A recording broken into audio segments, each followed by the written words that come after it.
일이죠. 정부에서는 말할 것도 없고 사회 각 단체에서도 여러 가지 행사들을 하고 있습니다.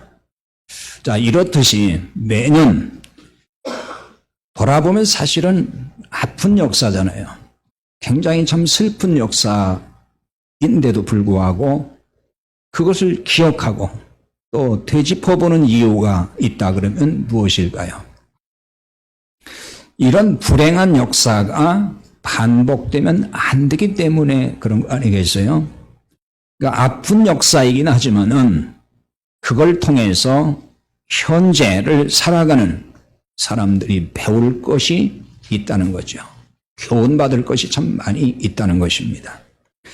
중요한 것은 이 같은 불행이 다시는 일어나서 안 된다는 것이죠.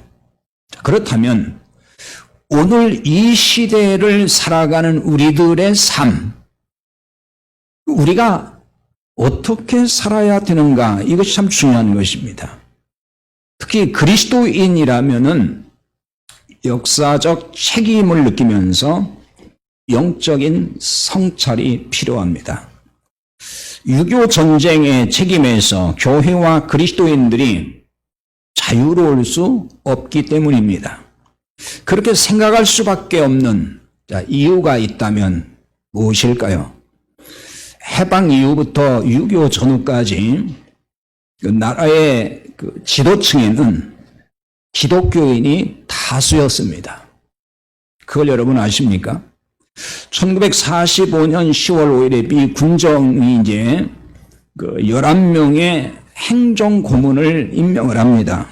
그 중에서 6명이 기독교인이었는데 또 그 중에 3명이 목사였습니다. 1946년 12월부터 이듬해 8월까지 미 군정청이 초대 한국인 국장을 임명했습니다. 각 부처의 초대 한국인 국장이 13명이었어요. 7명이 기독교 신자였습니다. 미 군정의 최고위직에 임명된 한국인 50명 중에 35명이 기독교 신자였다는 사실입니다. 해방 당시 기독교 신자가 얼마인지 아십니까? 총 한 10만 정도 된다고 봐요. 그 10만 정도였는데 인구 대비 그러니까 0.52%밖에 지나지 않았어요. 기독교인의 이 수에 비해서 굉장히 많은 기독교인들이 고위층에 진출해 있었다 하는 것입니다. 그러니까 인구 대비 놀라운 수준의 비율입니다. 우익의 대표적인 인물로 이제 알려져 있는 이승만 대통령이라든지 김구 선생, 김규식 선생, 이런 분들 모두 다 기독교 신자입니다. 11월 28일에 임종유인 환영대회가 열렸었는데 거기에서 이승만은 이렇게 말했습니다. 만세반석 대신 그리스도 위에 이 나라를 세우자, 이렇게 연설을 했어요. 김구와 김규식도 비슷한 말을 했습니다. 거의 같은 말인데요. 이 김구 선생은 성경 위에 나라를 세우자, 이렇게 얘기를 했어요. 김규식 선생은 그리스도라는 반석 위에 하나님 나라를 세우자, 이 땅에 하나님 나라를 세우자, 이렇게 얘기를 또 했어요. 다 같은 맥락이라고 봅니다만은 아무튼 초대 대통령이 된 이승만, 이분은 우리가 다 아는 대로 교회 장로였습니다. 정동감리교회 장로였어요. 대통령 주변에 많은 기독교인들이 포진하고 있었습니다. 그런데 6.25 직전 나라의 상황이 어떠했는지에 대해서는 설명하지 아니해도 다 아는 사실입니다. 건국 초기에 이렇게 많은 기독교인들이 정부 요직에 앉아 있었어요. 그러나 나라는 얼마나 부패했고 사회가 얼마나 혼란했습니까? 끝내 북한의 김일성이 남침을 했습니다. 한반도가 피로 물들게 되고 아직도 그 상처가 그냥 아직도 아물지 않고 있습니다. 지금도 며칠 전 다우리가 경험했듯이 북한이 또 도발을 자꾸 일삼습니다.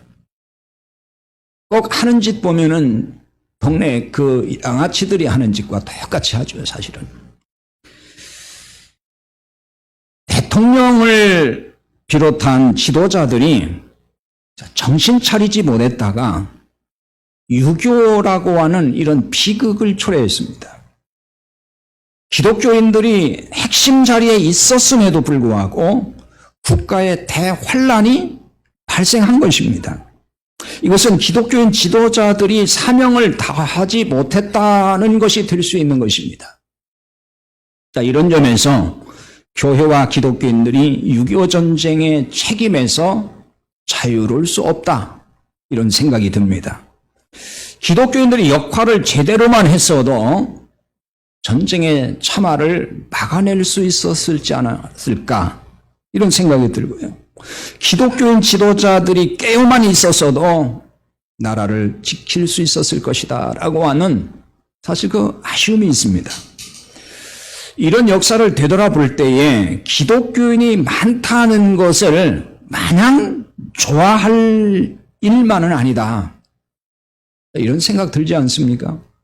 우린 사실 기독교인이 숫자가 많다는 것을 굉장히 자부심을 느꼈고 자랑스럽게 생각을 했어요. 그래서 우리 한국의 기독교인이 한때는 1200만이었다고까지 했다가 이제 1000만으로 떨어졌고, 사실 또 인구 센서스를 통해서 조사하면은 800만 정도 돼요. 아무튼 굉장히 많은 수자가 있는 것은 틀림이 없습니다. 우리는 이 숫자를 굉장히 자랑스럽게 참 많이 얘기를 했어요.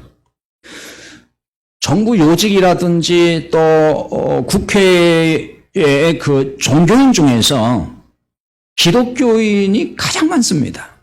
또 어느 단체나 집단을 들어가도 기독교인이 거기 다 있어요. 그리고 우리나라 핵심 소위 지도층에 기독교인들이 굉장히 많이 들어가 있습니다. 그러니까 마냥 좋아할 일만은 아니라고 하는 것은 이제 그만큼 책임이 막중하기 때문에 그런 것입니다. 책임이 크잖아요.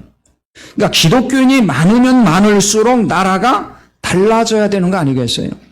지도층에 기독교인이 많이 들어가 있으면 있을수록 뭔가 달라져야 되는 거잖아요. 근데 여러분 아시다시피 기독교인으로 인해서, 기독교인 지도자들이 많이 있음으로 인해서 우리나라가 참 달라지고 있다, 이런 평가, 이런 얘기 들어본 적이 있습니까? 교회가 참 많습니다, 한국에. 그냥 이게 사방을 둘러보면 다 교회가 보여요. 교회가 참 많아서 한국 사회가 좀 많이 달라지고 있다, 이런 얘기 들어봤습니까? 이런 얘기 하나 우리는 듣지 못하고 오히려 지금 비난을 받고 있잖아요. 자, 무엇이 문제일까요? 하나님이 예레미야를 통해 주신 오늘 말씀에서 그 단초를 발견할 수 있습니다. 오늘 예레미야 5장 30절에 보면은 이 땅에 무섭고 놀라운 일이 있도다 그랬어요. 여기 이제 무섭고라는 말은 소름 끼치도록 싫은 것을 의미하는 그런 단어입니다. 놀랍다는 얘기는 이게 황무지라는 뜻이 있고 또 공포라는 뜻이 있어요. 자, 이걸 보면은, 이런 의미를 통해서 보면은 그 시대가, 즉 예레미야 선지자가 사역을 했던 그 시대가 죄악으로 얼마나 끔찍한 상태에 놓여 있었는지 가늠할 수가 있어요. 소름 돋는 죄악이 만연했습니다.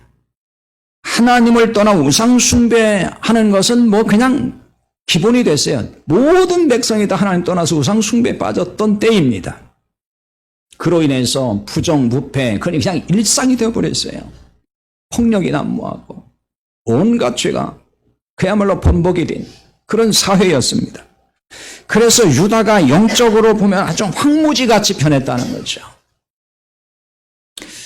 예레미야 5장 1절로 가서 보면은 너희는 예루살렘 거리로 빨리 다니며 그 넓은 거리에서 찾아보고 알라. 너희가 만일 정의를 행하며 진리를 구하는 자를 한 사람이라도 찾으면 내가 이 성읍을 용서하리라 그랬어요. 하나님이 하신 말씀이에요. 정의를 행하며 진리를 구하는 자 한 사람만이라도 찾으면 내가 용서하겠다. 이 한 구절만 봐도, 이 말씀만 봐도 당시 사태를 알만하지 않습니까? 정의를 행하며 진리를 구하는 자가 한 사람도 없었다. 자, 어떤 세상이었는지, 그 시대가 어떤 사회였는지 뭐 더 설명이 필요가 없을 것 같아요. 때문에 사실 나라가 멸망당하는 이 징계를 피해갈 수가 없었다는 것입니다. 이런 결과로 나타난 것은 우연한 일이 아니에요. 어느 날 갑자기 된 게 아닙니다. 영적 지도자들의 타락이 가장 큰 요인으로 작용했다는 점이에요. 예레미야 5장 31절 오늘 읽었던 말씀인데요. 선지자들은 거짓을 예언하며 제사장들은 자기 권력으로 다스리며 내 백성은 그것을 좋게 여기니 마지막에는 너희가 어찌하려느냐 그랬어요. 선지자들은 거짓을 예언했습니다. 하나님이 주신 말씀이 아닌데도 불구하고 이게 하나님의 말씀이라고 전했다는 말이에요. 그게 거짓을 예언했다는 것입니다. 그래서 예레미야 14장 14절로 가서 보면은 여호와께서 내게 이르시되 선지자들이 내 이름으로 거짓 예언을 하도다. 나는 그들을 보내지도 아니하였고 그들에게 명령하거나 이르지 아니하였거늘 그들이 거짓 계시와 점술과 헛된 것과 자기 마음의 거짓으로 너희에게 예언하는도다 그랬어요. 선지자들이 이렇게 어떻게 거짓을 예언했을까요? 하나님의 계시라면서 예언을 했어요. 마음에 있는 자기 생각, 또 꾸며낸 걸 가지고 이게 하나님의 말씀이다 라고 외쳤단 말이에요. 속였다는 거죠. 이게 거짓을 말했다는 것입니다. 자, 오늘날도 이런 목회자나 이런 활동을 하는 거짓 사역자들이 우리 한국 교계에 참 많이 있습니다. 구약의 거짓 선지자들과 아주 쏙 빼닮은 그런 사람들 많이 찾아볼 수가 있어요.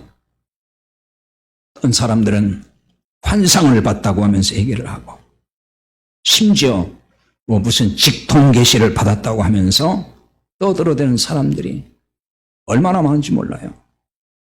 이렇게 말하는 자들은 다 가짜고 다 거짓된 자들인 것을 알아야 돼요. 사탄의 종들이에요. 하나님을 빙자해서 자기 욕심을 채우는 자들입니다. 결코 하나님이 보낸 하나님의 사역자들은 이런 식으로 사역을 하지 않습니다. 이뿐만이 아니에요. 뭐 귀신이 환상이니 하면서 신비한 소리를 하는 자들도 있지만 다른 유형도 많이 있어요. 자, 그것은 그 중에 하나는 정상적인 형태를 띠면서 교묘하게 혼란을 준다는 것입니다. 그런 사역자들이 또 많이 있어요. 겉보기는 정상적인 사역자예요. 정상적인 목사예요. 정상적인 설교 형태를 보이고 있어요. 그런데 뭐가 문제인 줄 아십니까? 그 설교에 복음이 빠져 있다는 거예요. 복음이 빠진 설교를 하는 유형. 이것도 거짓 선지자 유형에 속하는 거예요. 성경을 읽어놓고 그것을 전부 다 윤리적이고 도덕적 차원으로 풀이해서 설교를 합니다. 인문학적 강의를 합니다. 혹은 문화 강좌 하듯이 그렇게 얘기를 합니다. 듣기는 참 좋아요. 굉장히 재밌죠. 흥미롭기도 하죠. 적극적인 사고방식을 막 고취시킵니다. 그것이 마치 믿음인 것처럼 호도합니다. 심리적으로 접근을 합니다. 그러면서 많은 사람들의 마음을 만져주는 말을 많이 합니다. 그래서 사람들은 그걸 좋아하는 거예요. 근데 사실은 그게 성경과는 다른 얘기예요. 또 성경과 상관도 없는 얘기예요. 그냥 일반적으로 그냥 세상 사람이 할 수 있는 얘기들인 거예요. 근데 그런 것들을 쏟아내고 있다는 것입니다. 현대에 선지자라는 직책은 없습니다. 말씀을 전하는 설교자가 이거를 대신하는 거예요. 예언 사역은 설교 사역으로 바뀌었다고 봐야 됩니다. 뭐 예언의 문제는 이제 다음 또 어떤 기회가 되면 한번 말씀을 드리겠지만은 전에 성경 공부를 자고 하신 분들은 다 이제 아는 얘기긴 합니다만은 예언 사역은 설교 사역으로 바뀐 거예요. 자, 문제는 성경을 가지고 설교를 하지만 복음을 전하지 않는다는 점이에요. 그러니까 복음이라고 말을 하지만 거짓 복음을 전하는 설교자들이 한둘이 아닙니다. 거짓 선지자들이 계시라고 하면서 거짓말을 하는 것이나 별로 다르지 않은 거예요. 그것은. 이 시대에 가장 많이 통용되는 거짓 말씀, 거짓 복음이라고 하면은 무엇일까요? 사도 바울이 갈라디아서 1장 6절에서 지적한 대로 다른 복음입니다. 사도 바울은 그걸 다른 복음이라 그랬어요. 그러니까 또 다른 복음이 있다는 뜻이 아닙니다. 거짓 복음이라는 말이에요. 사도 바울이 이 다른 복음을 이야기할 때에 그 갈라디아 교회에 들어왔던 그 다른 복음이라는 것은 율법주의자들의 가르침을 말하는 것입니다. 그게 다른 복음이고 거짓 복음이라는 것입니다. 지금도 다른 복음에 해당되는 거짓 복음이 일상일 정도로 많이 한국 쪽에는 유통이 되고 있습니다. 바울이 지적한 그대로 율법주의가 가장 많은 형태의 다른 복음이에요. 그런데 사람들은 그걸 다른 복음이라고 말하지 않습니다. 한국 교회 안에 사실 만연해 있어요. 바울이 언급한 다른 복음에서는 무슨 얘기냐면요. 예수를 믿음으로만 의롭게 될 수 없다는 거예요. 예수를 믿음으로만 되는 게 아니라 거기에 율법을 지켜 행함이 따라야 된다. 그걸 이제 대표적으로 할례를 받아야 된다는 얘기를 한 것입니다. 그러니까 믿기만 해서는 안 되고 율법을 지켜야 된다라고 하는 논리, 그런 주장인 거예요. 듣고 보면 그게 맞는 말 같아요. 그렇죠? 여러분도 아마 그게 뭐가 잘못된 거야? 아니 믿기만 해도 되는 거야? 지켜야 되지? 이렇게 여러분도 지금 속으로는 아직 정리가 안 돼가지고 그게 맞는 것인데 왜 틀렸다고 하지? 이렇게 지금 생각이 들지 몰라요. 근데 이건 제 얘기하는 게 아니에요. 갈라디아서에 있는 이야기를 하는 거예요, 지금. 갈라디아에서 말씀하는 게 바로 그거예요.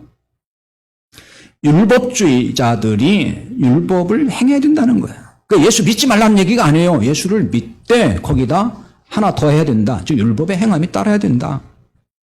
그렇게 얘기를 하는 거예요. 대표적인 사례를 든다면 그 가톨릭의 교리예요. 가톨릭은 지금 그렇게 얘기해요. 그러니까 선행을 늘 강조를 해요. 그래서. 근데 그것이 바울의 말을 빌리면 다른 복음이다. 그건 복음이 아니다. 그 얘기를 하는 것입니다. 다른 말로 다시 말하면 자, 믿을 뿐만 아니라 율법의 행위가 있어야 구원받는다 그 말이에요.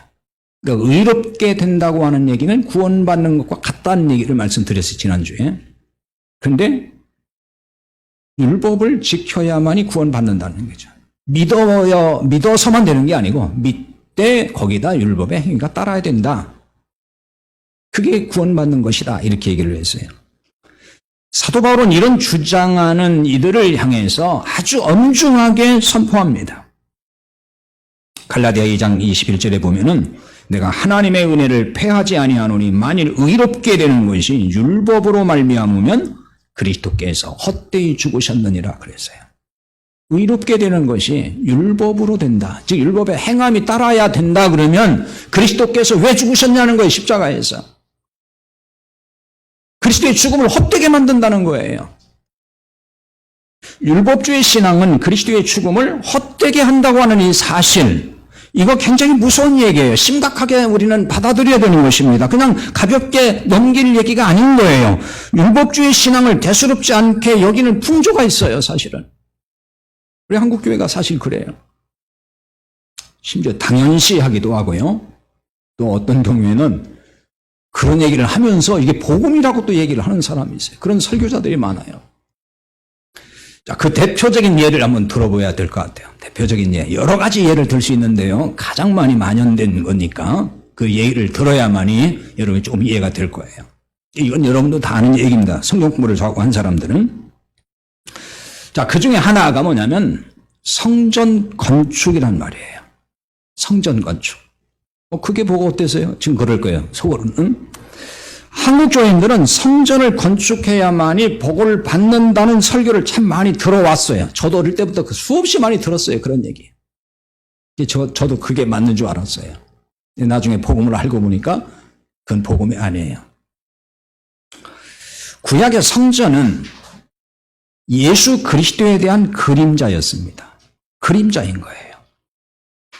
나중에 이제 이 성전의 의미, 그것의 복음적 의미, 이런 부분을 놓고 이제 설교를 할 것입니다만은, 전에 수요일 날이라든지 성경 공부를 할 때는 이런 얘기 다 했어요, 사실은.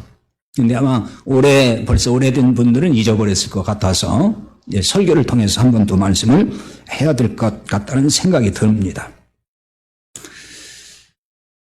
그래서 건물을 성전이라고 하는 것은 이건 비복음적인 신앙이라는 거예요. 복음이 아니니까요. 성전 건축으로 복을 받는다고 하는 말은 전형적인 율법주의 신앙이고 기복주의 신앙입니다. 그럼에도 불구하고 아직도 건물을 성전이라고 말하는 교회들이 적지 않습니다. 서울의 초대형 교회들을 거의 다 성전이라는 용어를 사용하고 있어요. 대표적으로 서초동에 어떤 교회 수천억 들여가지고 건물 지었잖아요. 그때도 신문에 대대적으로 성전 건축이라고 이렇게 광고를 했어요. 성전 건축한다. 이것은 절대로 복음이 아니에요. 그러니까 그렇게 주장하는 교회는 복음을 전하는 교회가 아니라는 걸 알 수 있는 거예요.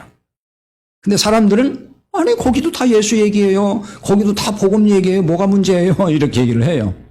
그게 참 교묘하다는 거죠. 근데 복음을 제대로 알면 성전 건축이라는 말을 쓰면 안 돼요. 그 부분은 다음에 이제 언제 기회가 되면 말씀을 드리겠습니다. 대부분의 교인들이 이 성전이라는 용어를 문제의식 없이 그냥 사용하고 있는 것은 이렇게 대형 교회들이 다 쓰니까 그러는 거예요. 그렇게 쓰니까 그게 맞는 줄 아는 거죠.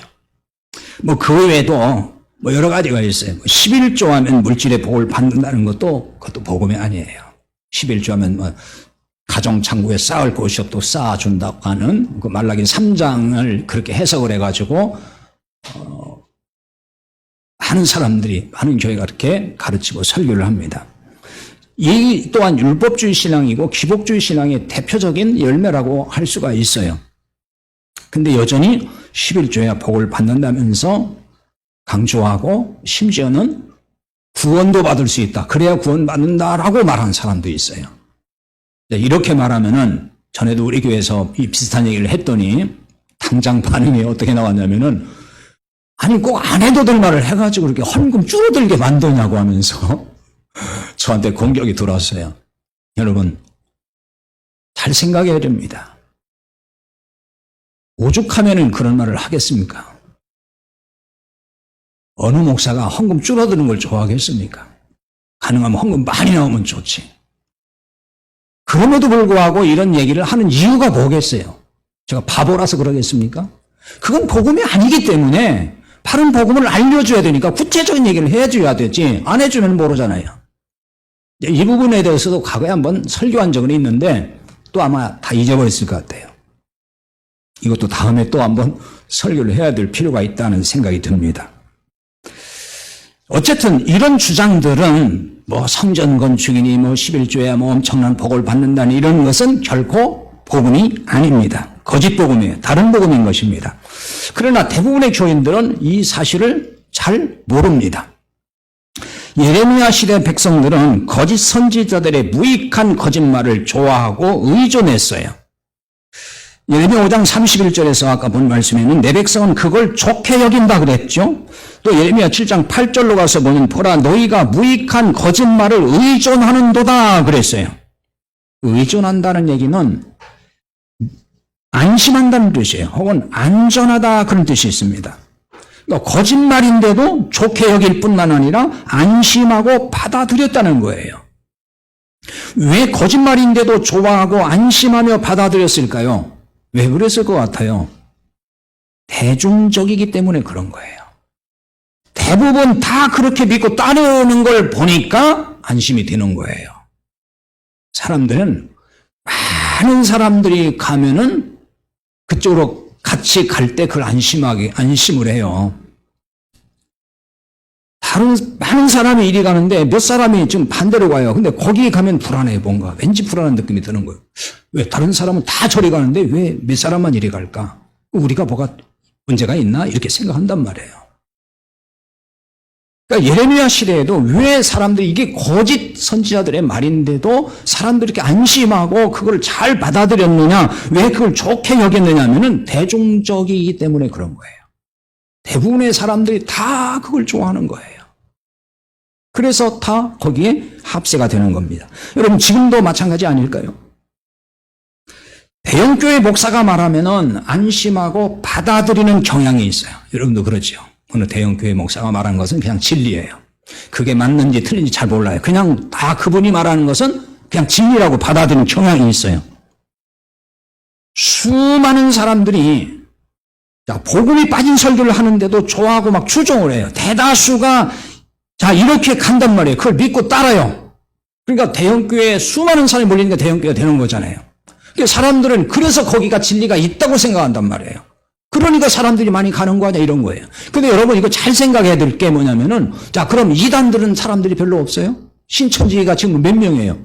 그럼 사람들이 그럴 거 아니에요. 그렇게 많이 가는 걸 그거는 거기 진리가 있어서 그런 거 아니야? 이게 맞아요, 틀려요? 여러분 사람이 많이 모였다고 진리가 있기 때문에 많이 모이는 게 아니에요. 사람들은 많이 모이니까 그게 답이다. 거기 정답이 있다고 생각하는데 그게 어리석은 거예요. 잘 생각을 해야 됩니다. 그러다 보니까 작은 교회 목사가 참 복음이라고 말하면은 잘 받아들이질 않아요. 에이, 뭘 안다고. 이런 식이에요. 그러니까 대형 교회 목사야말로 실력이 있다고 생각하고 그 작은 교회 목사는 실력이 없으니까 저렇게 작은 교회에서 목회하고 있다라고 생각을 하는 거예요. 그러니까 아무리 이게 복음이다, 대형 교회 목사의 그 말이 틀렸다 얘기해도 에이, 당신이 뭘 알아. 그분이 더 훌륭하지. 이런 식의 태도가 마음에 이미 있다는 거예요. 실제 그래요, 실제. 제가 느끼는 거예요. 이게 참 안타까운 거죠. 그리고 예레미야 시대 거짓 선지자들을 잘 따랐던 이유가 또 있었습니다. 예레미야 6장 13절에 보면 이는 그들이 가장 작은 자로부터 큰 자까지 다 탐욕을 부리며 선지자로부터 제사장까지 다 거짓을 말함이라 그랬어요. 그 시대의 사람들은 다 탐욕적이었습니다. 탐욕을 부리며라고 하는 것은 이게 불의한 이득이란 뜻이에요. 또 폭력으로 얻는 것이라 그런 뜻이 있어요. 탐욕적이기 때문에 불의를 해서라도 뭔가 자기 이득을 챙겨요. 나쁜 짓을 해서라도 절대 손해 안 보는 자기 이득 챙기는 거예요. 남을 해롭게 해서라도 이득을 챙기는 사람들이라는 거예요. 그런데 선지자나 제사장들조차도 탐욕적이었던 거예요. 똑같이. 때문에 하나님 앞에서 바른 삶을 이야기하지 않았던 것입니다. 왜? 선지자도 자기도 탐욕적이고 제사장도 탐욕적이니까 하나님 앞에서 이게 바르지 않은 거 알지만은 사람들에게는 그 말을 안 하는 거예요. 왜? 자기도 그 마음을 가지고 사니까. 그 대신 예레미야 6장 14절이라든지 다른 곳에 보면은 거짓 선지자들이 뭘 외친 줄 아십니까? 평강을 외쳤다 그랬어요. 평강하다, 평강하다. 다시 말하면 이런 거예요. 하나님은 그 시대에 하나님은 이 죄악이 관영하기 때문에 심판하신다는 걸 말씀을 했어요. 계속. 근데 거짓 선지자들은 심판은 얘기 안 했어요. 그 대신 하나님은 다 우리를 도와주니까 괜찮을 거다, 좋아질 거다, 평강하다, 평강하다. 다 이 얘기만 했다는 것입니다. 반대로 얘기를 했어요. 자신들의 탐욕과 백성들의 탐심, 이 탐욕이 이 이해관계, 이 서로의 이해관계가 잘 맞아떨어진 거예요. 서로가. 그러니 거짓 선지자들은 듣기 좋은 소리만 할 수밖에 없었다는 거죠. 점점점 멸망을 향해 가는 걸 모르는 채 말이에요. 현대 한국교회도 이런 현실을 얼마든지 볼 수가 있습니다.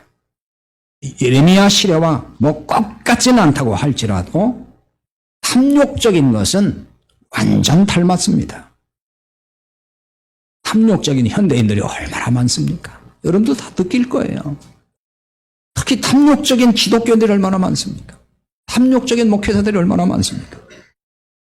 이런 탐욕을 부추기는 것이 여러분 뭔지 아십니까? 이게 기복적 설교고 율법적 설교인 거예요. 왜 그러죠? 더 많은 복을 받으려면은 이렇게 바쳐라, 이렇게 충성하라, 이렇게 희생하라, 자꾸 이렇게 얘기를 하잖아요. 더 많은 복을 받으려면. 사실 살 만큼 살고 다 잘 살아요. 복을 받았어요. 그런데 계속 더 많은 복을 받으려면 이런 식인 거예요. 더 구체적인 예를 들어볼까요? 이게 다 목회하면서 제가 다 보고 들은 거예요. 어떤 분이 그러더라고요. 자기는 아파트 한 채밖에 없대요. 한 채만 되는 거 아니에요? 한 채밖에 없대요. 자기 친구들을 보니까 두 채, 세 채씩만 가지고 있다는 거예요. 그냥 자기는 복을 아직 덜 받았대요. 그래서 하나님께 복 달라고 하는데 아파트 두 채, 세 채 갖는 복을 달라고 기도한다는 거죠. 이런 걸 위해서 막 기도해달라고 또 그래요. 중복 기도해달라는 거예요. 이런 걸 놓고서. 여러분 이거 잘 생각해야 됩니다. 그러니까 부흥사들이라든지 또 막 설교자들도 그렇게 부추겨요. 하나님 앞에서 여러분이 아파트 한 채가 두 채가 되고 세 채가 되는 복을 받으려면 하나님 앞에 이렇게 11조를 철저하게 드리고 그리고 이렇게 헌신을 해야 되고 이렇게 충성을 해야 되고 이런 식으로 얘기를 한단 말이에요. 한 채가 두 채 되는 복 받고 세 채 되는 복 받으려면 이렇게 자꾸 전제를 해놓고 얘기한단 말이에요. 그럼 그게 뭐예요? 복음이에요? 이건 완전히 사기치는 거예요. 이건 거짓 복음 중에서 거짓 복음이에요. 여러분 지금 왜 부동산이 안 잡힌다고 생각을 하십니까? 물론 여러 가지 구조적 문제가 많이 있죠. 그러나 기독교적 관점에서 또 하나 본다 그러면은 기독교인들조차도 다 이런 논리에 빠져 있다는 거, 이게 복이라고 생각한다는 거예요. 소위 갭 투자라는 게 뭐예요? 갭 투자라는 게. 그런 식으로 해서 자꾸 아파트 집 부동산 늘려가는 거잖아요. 왜? 그게 복이라고 생각하니까 그러는 거예요. 그것이 성경적 복이 아니라고 생각하면 기독교인들은 그렇게 하면 안 되는 거잖아요. 이런 부분들이 바로 이런 걸 부추기는 게 다 뭐예요? 기복적 설교고 율법적 설교인 거예요. 자, 이게 더 이상 얘기할 필요가 없어요. 기복적, 율법적 이런 설교를 듣고 자, 어떤 변화가 일어났는가를 봐야 되는 거예요. 수없이 이런 설교 들었어요, 한국 교인들이. 근데 무슨 변화가 일어났습니까? 뭐가 달라진 게 있습니까? 교회는 점점 세속화됐죠. 세상은 더 악해지고 있죠. 신자 수는 많다는데 늘 그런 설교 들었어요. 자, 정부 요직에 국회 각 분야 리더의 자리에 기독교인이 얼마나 많이 들어가 있습니까? 그런데 왜 나라의 고질적인 병들이 고쳐지지 않는 것일까요? 나라를 사랑하지 않는 사람이 어디 있겠습니까? 나라 사랑의 방법은 달라도 다 저마다 나라 사랑을 얘기해요. 다 말을 합니다. 좌가 됐든 우가 됐든 모두 나라를 걱정하고 있어요, 보면은. 다 다른 생각 속에서 얘기를 해요. 자, 그렇다면 우리 기독교인들은 나라를 어떻게 사랑해야 될까요? 일반 세상 사람들이 말하는 방식으로 애국을 해야 되는 것일까요? 물론 그렇게 할 수가 있어요. 또 그런 방법도 필요할 거예요. 하지만 그리스도인들만의 방법이 있어야 되지 않을까요? 세상 사람들이 주장하는 어떤 방법도 일리가 있는 것도 많고 그렇게 할 필요도 있지만은 교회는 교회, 기독교인들은 기독교인들이 가져야 될 어떤 정체성 속에서 어떻게 하는 것이 정말 나라를 위하는 것이냐, 이런 생각을 해봐야 되지 않겠습니까? 그리스도인들이 먼저 할 일은 바른 신앙의 회복이에요. 율법주의, 기복주의, 신비주의, 인본주의 신앙에서 탈피해야 되는 겁니다. 그래서 참 복음의 신앙으로 돌아서야 되는 거예요. 한국 교회가 이대로 가면은 아무리 많은 교인들이 있다고 할지라도 나라를 새롭게 할 수가 없다고 봐요. 왜 그런지 아십니까? 참 복음이 아니면은 거듭날 수가 없고 참 복음이 아니면 변화될 수 없기 때문에 그런 거예요. 로마서 1장 16절 너무 잘하는 말씀이에요. 잘 보세요. 이 복음은 모든 믿는 자에게 구원을 주시는 하나님의 능력이 됨이라 그랬어요. 복음이 하나님의 능력이라는 거예요. 어떤 능력이에요? 구원을 주시는. 그러니까 구원을 받는다는 것은 사람을 변화시킨다는 말로도 이해할 수 있는 거예요. 그러니까 복음이 그런 능력이라는 말이에요. 복음이. 사도 바울은 로마 교회에 이렇게 말을 했어요. 로마서 1장 15절에 보면은 그러므로 나는 할 수 있는 대로 로마에 있는 너희에게도 복음 전하기를 원하노라. 이렇게 말을 했습니다. 로마서는 로마교회 교인들에게 쓴 서신서예요. 교인들에게 쓴 서신서입니다. 그런데 이들에게 뭐라고 해요? 복음 전하기를 원한다고 했어요. 어떤 의미일까요? 아니, 교인들인데 거기다가 또 복음을 전하기를 원한다? 여러분 이해가 됩니까? 우리 한국적인 상황에서는 이해하기가 좀 어려워요. 이 말은 뭐죠? 교회 안에 많은 사람이 들어와 있지만 여전히 복음을 들어야 할 사람들이 많다, 그런 얘기인 거예요. 복음은 교회 나오지 않는 사람에게나 전하는 것이라고 대부분은 생각을 합니다. 물론 그런 부분이 있죠. 그러나 교회 나오는 교인들에게도 복음을 전해야 된다는 거예요. 그러니까 교회 나온다고 다 복음을 알거나 믿는 것이 아니기 때문에 그런 거예요. 한국교회는 이 점을 착각한 것이 아닐까 싶어요. 그러니까 교회 안에서 복음을 잘 전하지 아니했습니다. 왜 그랬을 것 같아요? 다 알고 믿는다고 보았다는 거죠. 일단 교회 나왔어요. 세례받았어요. 그러니까 다 저 사람은 복음을 안다, 다 믿는 사람이다라고 아직 전제를 해버린다는, 그러니까 굳이 교회 안에서 복음을 이야기 안 하는 거예요. 왜? 다 안다고 하니까. 근데 다 알고 믿는다고 볼 수 있을까요? 우리 교회에서도 한때 그런 반응이 나왔단 말이에요. 제가 복음을 얘기하고 은혜를 자꾸 얘기하니까 다 아는 얘기를 왜 자꾸 합니까? 이런 반응이 나왔단 말이에요. 그건 뭐예요? 자기들은 다 아는데 왜 얘기하냐, 그거예요. 이게 한국교회 대부분의 정서가 아닌가 싶어요. 그러니까 목회자들도 착각을 하는 거예요. 교회 일단 잘 나오니까 다 복음을 안다고 생각해요. 다 믿는 사람이라고 생각하는 거예요. 그러니까 복음에 대한 이야기를 안 하는 거예요. 그 대신 어떤 얘기를 합니까? 주로 율법주의적이고 기복적 논리의 설교를 하면서 이게 복음이라고 자꾸 말을 하는데 그거 속이는 거예요. 그건 복음이 아니에요. 그 결과 영적인 성장은 영적이 아니라 양적으로는 이렇게 놀랄 정도로 많이 이렇게 성장했지만은 변화된 교인들은 소수에 불과하다는 거죠. 때문에 대형 교회도 출연을 했고 세계에서 가장 큰 교회도 생겨났고 또 정말 많은 교인 수를 자랑하고 있지만은 많은 문제가 돌출됐어요. 심지어 문제된 몇몇 대형 교회로 인해서 복음의 문이 막히게 돼버렸어요. 사실은 그렇잖아요. 대형 교회 역할론을 주장하는 사람들도 있어요. 네.